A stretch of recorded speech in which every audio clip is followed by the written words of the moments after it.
Buonasera, ben ritrovati con Focus Veneto. In questa puntata parliamo di un tema che ha colpito molti risparmiatori, non solo in Veneto, chi ha investito sui famosi o famigerati, dipende dal punto di vista, diamanti. Ne parliamo con Davide Cecchinato, buonasera, presidente di Adiconsum Verona, con Angelo Campedelli, buonasera, che è un socio del Banco BPM, ma è anche ha investito suo malgrado nei diamanti, e con l'avvocato Silvia Caucchioli, buonasera, legale di Adiconsum. Innanzitutto, presidente Cecchinato, ricostruiamo. Allora, viene così giornalisticamente sintetizzata come truffa, in realtà è una società che proponeva questo investimento in diamanti che ha fatto crack.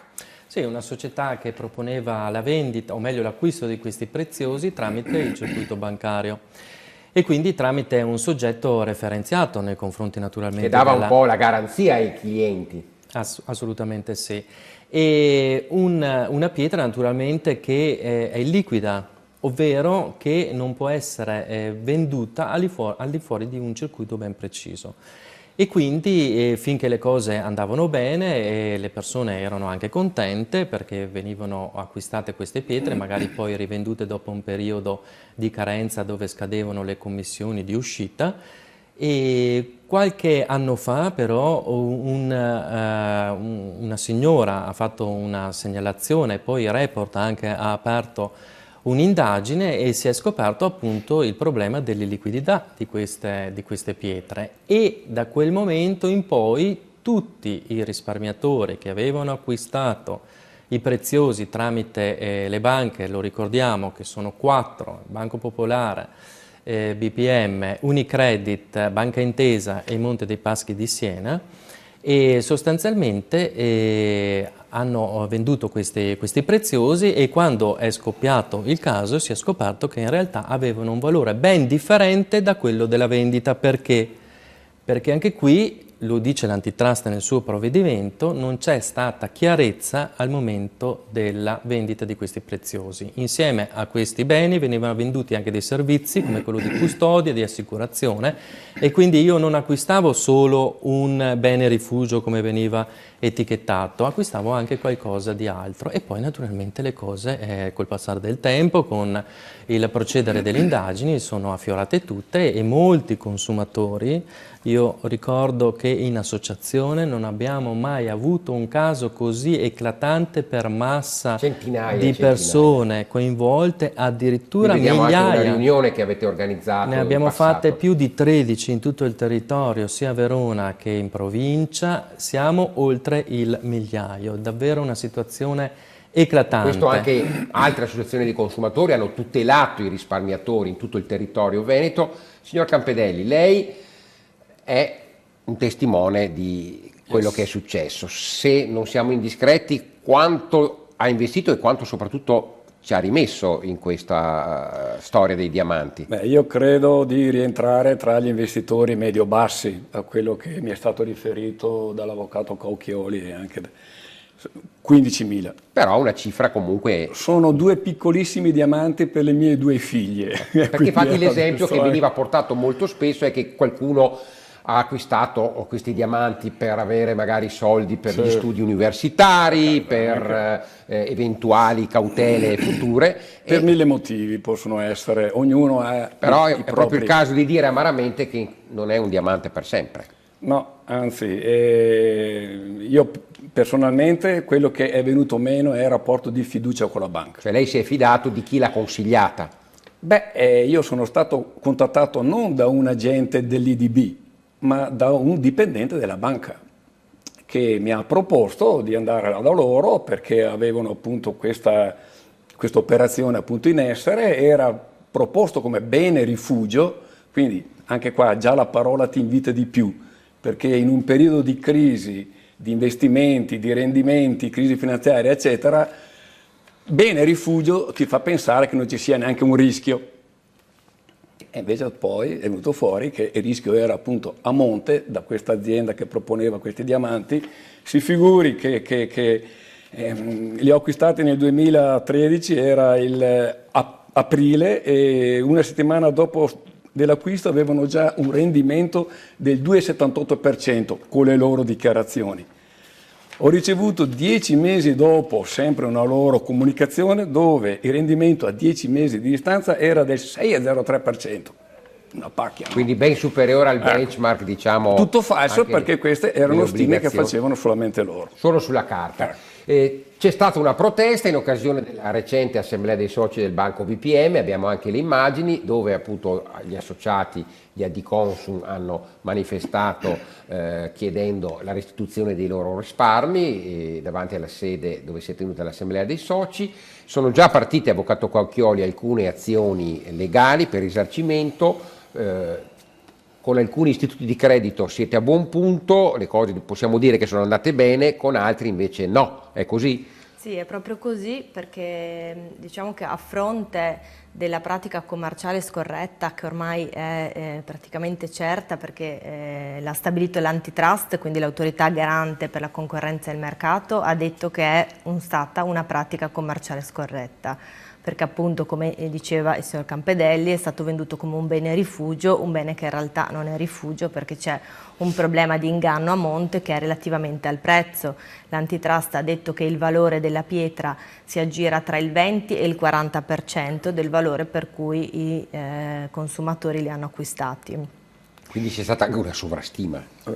Sì, perché c'erano spese, una parte veniva a una parte alla società che vendeva diamanti, circa il 30%, un 20% veniva alla banca, poi c'erano costi doganali, tasse ed altro, e questo andava a racchiudere il pacchetto del 100%. Ecco, tuttavia, anche in questa occasione, in questo sit-in, voi lo avete sottolineato, con alcuni istituti di credito c'è già stata praticamente la sostanziale restituzione dell'investimento. Voi chiedete che anche altre banche... Sì, proprio perché c'è questa certezza poi stabilita dall'antitrust e poi successivamente stabilita anche dal TAR, che ha confermato questa decisione. La maggior parte degli istituti di credito coinvolti in questa vicenda, che ricordiamo sono 4, sono Banca Intesa, Montepaschi, Unicredit e Banco BPM, la maggior parte degli istituti ha deciso di ricomprarsi le pietre al valore inizialmente stabilito, inizialmente acquistato dai risparmiatori, quindi non tutti questi interessi di cui parlava il signor Campedelli, però è già un buon risultato. Si è ricomprato le pietre e ha dato ai risparmiatori quello che avevano pagato all'inizio, abbastanza in facilità, insomma ci è voluto qualche mese, le trattative sono ancora in alcuni casi in corso, però stanno andando bene. Ci sono stati anche personaggi diciamo noti, cosiddetti VIP a livello nazionale, che hanno investito, parte dei loro risparmi li hanno investiti sui diamanti. Signor Campedelli, lei ha fatto anche un intervento in occasione dell'assemblea dei soci del Banco BPM. Che cosa le hanno risposto? Che cosa le hanno detto? Ha avuto un ritorno da questo suo intervento, da questo suo accorato appello? Io ho fatto presente appunto che c'è bisogno di ripristinare la fiducia, perché senza la fiducia e senza un Immagino che lei sia tuttora anche cliente oltre che socio. Appunto.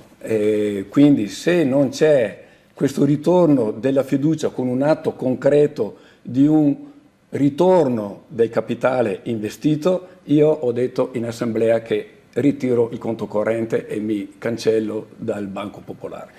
Sono stato con la ex Banca Popolare di Verona da 40 anni, quindi è stato vergognoso il primo incontro che mi avevano proposto un 20% di ritorno, tenendomi le pietre, il 20% di quanto investito. Dopo circa 3 settimane mi hanno ricontattato proponendomi un 40%, sono venuti proprio dei persone importanti, e dopo via informale sono arrivati al 50%. Io a queste percentuali non accetto, lo trovo veramente deludente, insomma, è triste anche, triste con un istituto per il quale hai dato la massima fiducia.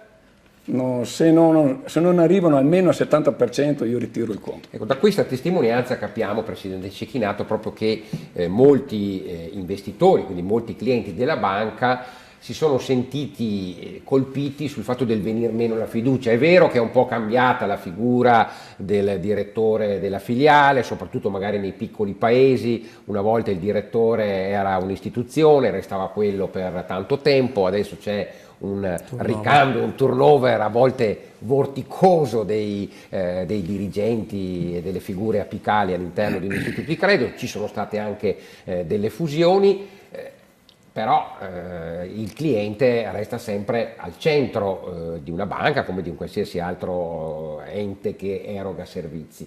A che punto siamo? Ma noi lo abbiamo anche rilevato in una recente indagine che abbiamo condotto con l'Università degli Studi di Verona, in un progetto proprio votato a indagare queste situazioni di risparmio tradito. Ricordiamoci che noi viviamo in una terra che ha subito pesanti conseguenze da questo punto di vista, solo per citarne una pensiamo a quanto è successo con le popolari venete, che per volume di soldi, di denari, diciamo così, bruciati è molto superiore al caso Diamanti, però un tassello insieme all'altro capiamo che pian piano ci stiamo impoverendo, e il dato che è venuto fuori proprio da questa ricerca è la mancanza di fiducia. Non c'è più fiducia tra il cliente e la banca. Non dimentichiamoci anche di un altro soggetto, che è quello del lavoratore bancario, che anche lui purtroppo all'interno di quel meccanismo non ha grandi possibilità di manovra, perché deve eseguire delle direttive che arrivano dall'apice. Gli si dice: devi vendere i diamanti, perché in questo periodo è importante vendere i diamanti per la banca. Non deve eseguire puntualmente quali sono queste direttive, e quindi anche lui si ritrova vittima, e rischiamo di trovarci in un conflitto tra le due pedine di un grande gioco, ma le due pedine ultime, che sono appunto il risparmiatore e il lavoratore. Questa cosa a noi è la cosa che ci fa più paura e che abbiamo voluto anche approfondire con il nostro progetto, perché è una contraddizione che deve essere risolta. E anche gli istituti di credito, io credo che debbano fare, tra virgolette, un esame di coscienza, se si può dire, degli istituti di credito, perché il rischio è alto ed è quello di creare disaffezione anche nella clientela. E in una terra come la nostra, che è stata pesantemente gravata da situazioni di questo genere, ci possono essere delle ripercussioni pesanti, almeno noi lo temiamo. Ecco, il Presidente Cecchinato faceva riferimento indirettamente ai casi eclatanti della Banca Popolare di Vicenza e di Veneto Banca, che hanno avuto ripercussioni sicuramente molto più pesanti e profonde, perché c'è chi davvero si è ritrovato praticamente in rovina, chi ha investito l'intero TFR o anni di risparmi in azioni della banca che poi si sono letteralmente polverizzate. Quindi da un lato c'è l'aspetto del danno economico, Avvocato Cauchioli, dall'altro c'è appunto una questione, come diceva il Presidente Cecchinato, di etica, diciamo, e quindi di rapporto fiduciario tra il cliente e la banca. Quali saranno i prossimi step che voi volete affrontare con le centinaia di persone che si sono rivolte alla vostra associazione? Allora, noi per anche mission dell'associazione vogliamo risolvere i contenziosi in modo alternativo al ricorso al tribunale, quindi... Anche perché i tempi sarebbero molto lunghi, è una causa civile, lo ricordiamo, e quindi... Ma anche perché proprio per mantenere la fiducia tra le parti è importante risolvere i casi non in tribunale, ma attraverso degli accordi conciliativi.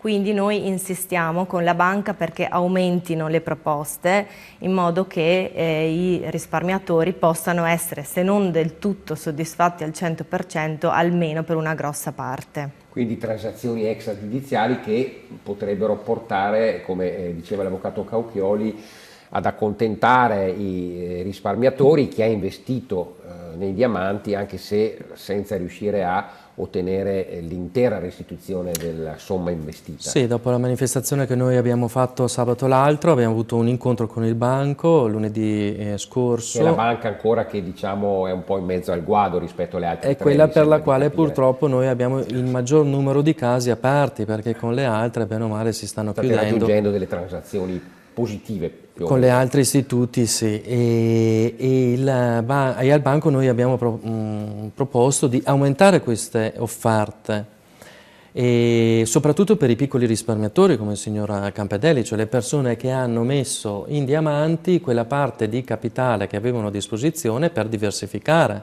non certo per bruciare tutti i loro depositi. E si sono riservati, noi auspichiamo che insomma, queste proposte che vengono fatte al 50% abbiano un bel salto in avanti in modo tale da ristorare, non dico completamente, ma complessivamente il risparmiatore, anche perché se presupponiamo che la pietra può avere un valore del 30%, una proposta al 70%, io penso che possa essere abbastanza plausibile. Pareggiare la somma investita. Per carità, io faccio sempre presente che le altre banche hanno restituito il 100% e le banche si sono tenute le pietre. Un po' come era successo con i bond argentini, che tra l'altro era un tipo di investimento speculativo, non come nel caso dei diamanti. Insomma. Qua, bene rifugio quindi. Ma il fatto stesso che molti degli associati con la Diconsum siano disposti a tenersi le pietre e quindi ad avere però almeno un 70-75%, quindi i 3/4 come si diceva prima, è già un grosso vantaggio per la banca, perché cosa se ne farebbe la banca di 30 scatoloni pieni di pietre preziose dentro nel cavò? Quindi è già un vantaggio per loro se noi ci teniamo le pietre. Vorrei far presente, questi sono gli appunti che mi ero fatto durante l'assemblea dei soci, dentro la sala pubblica c'erano vari stand, vari poster, manifesti, e mi sono ripreso alcune parole. La banca è socievole, la banca è gentile, la banca è creativa, la tua banca è propositiva. Non c'era neanche un cartello con scritto dignità, etica, fiducia, responsabilità. Io avrei voluto di più queste parole che non la tua banca è propositiva. Certo che è propositiva, ci ha proposto i diamanti. Speriamo, insomma, domani è Pasqua, speriamo che magari dall'uovo non esca la sorpresa di una proposta che possa accontentare i risparmiatori che ancora non sono riusciti a raggiungere un'equa transazione. Io ringrazio Davide Cecchinato, presidente di Adiconsum Verona, e il signor Angelo Campedelli, l'avvocato Silvia Cauchioli. Auguro a tutti i nostri ascoltatori una felice Pasqua, anche una buona Pasquetta, un buon lunedì dell'Angelo, buona continuazione di serata con i nostri programmi. Grazie, saluto.